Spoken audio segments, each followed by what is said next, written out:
Ya, untuk kemudian kita tanyai bagaimana sebenarnya kualitas dari pilkada saat ini, Bu Mega. Anda melihat hari-hari ini media, masyarakat, kita melihat secara langsung apa yang sedang terjadi. Kalau dari kacamata seorang Megawati Soekarno Putri, bagaimana kualitas demokrasi kita saat ini? Ya, sebetulnya kalau menurut penilaian saya, beberapa kali saya sudah bilang, kita ini kan sudah berpemilu itu sudah sekian puluh kali. Lalu meskipun aturan sekarang ada sedikit perubahan bahwa terjadi tahapan seperti 2017 ini kan saya bilang 101. Yang 100 sudah selesai dengan keadaan yang kondusif.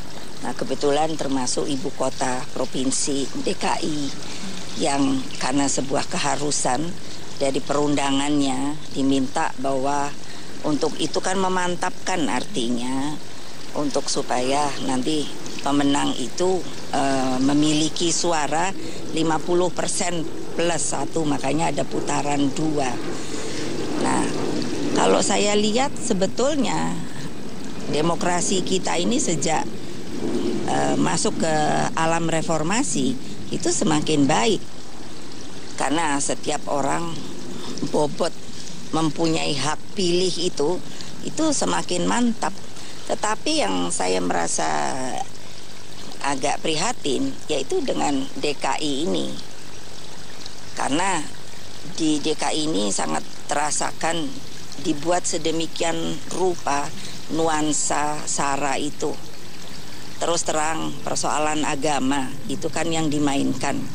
Padahal saya selalu bilang, kalau kita diam, ini seperti banyak orang begitu, kita tidak akan tahu sebetulnya mereka itu mempunyai keyakinan apa, kecuali kalau ditanya atau ada simbol-simbol. Nah, sekarang ini kan namanya pilkada ya, artinya pemilihan kepala daerah, yang seharusnya udah ada nama kepala daerah. Artinya kita akan memilih pemimpin pemerintahan, bukan pemimpin agama. Sehingga dengan demikian itulah keprihatinan saya. Karena kalau sudah masuk ke dalam hal-hal yang sifatnya SARA, itu pasti akan lebih banyak bukan kesejukan nantinya yang datang. Karena orang dipicu emosinya untuk sepertinya sudah tidak ada lain. Yang harus dilakukan itu adalah kehendaknya. Nah, hal-hal seperti itulah yang hari-hari ini dan beberapa hari yang lalu itu terus-menerus saya katakan kepada anak-anak di PDI Perjuangan, bahwa kalian harus bisa menjalankan untuk bisa menjaga keamanan, untuk supaya kondusif. Karena dengan demikian masyarakat juga akan tentunya datang ke TPS dengan tidak was-was, sehingga mereka dengan utuh akan menyampaikan keinginan, oh ingin dia yang jadi.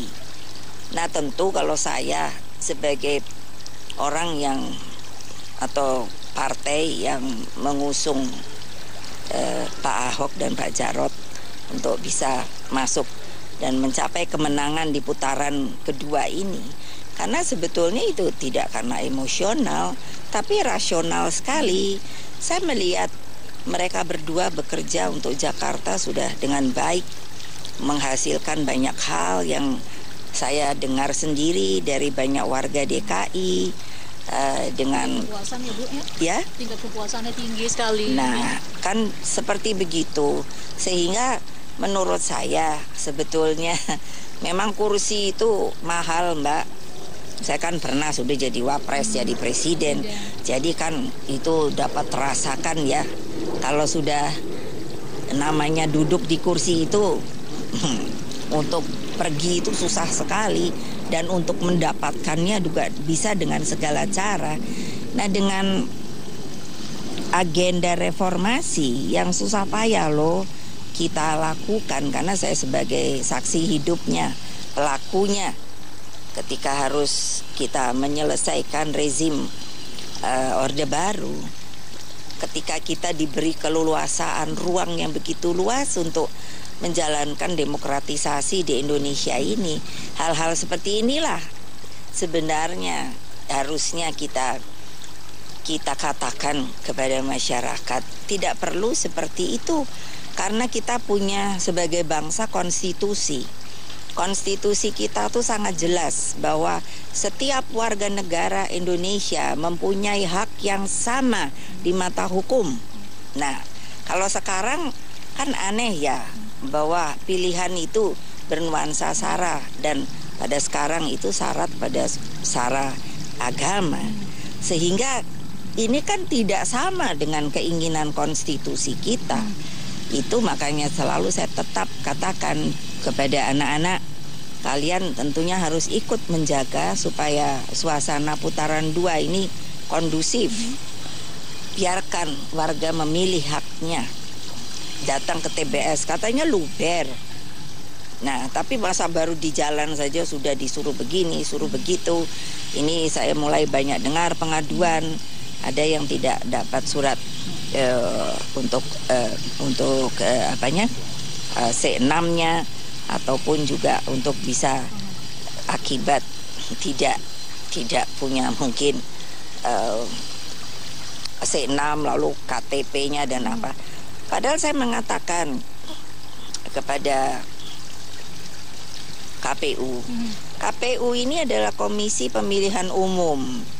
Artinya dia hanya sebagai pelaksana. Kita sebagai peserta, tapi warga negara itu punya hak pilih. Nah, itu hak. Jadi dia harus diberi kesempatan seluas-luasnya.